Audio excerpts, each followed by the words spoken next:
Take a moment today to watch the world around you. The birds don't worry about tomorrow. The trees don't rush to grow.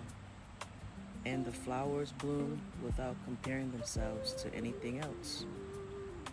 Nature reminds us that every living thing has a purpose and a season.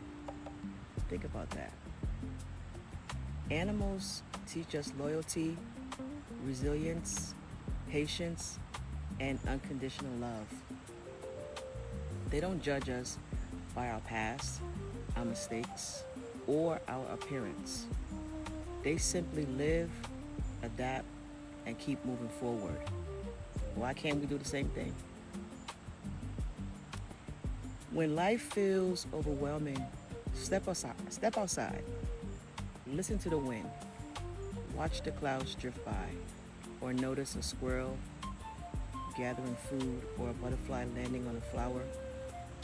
These simple moments remind us that life continues, hope returns, and beauty is always present if we slow down long enough to see it. So I ask you today, protect nature, care for animals, and appreciate the world we've been given. Sometimes the greatest lessons in life don't come from people.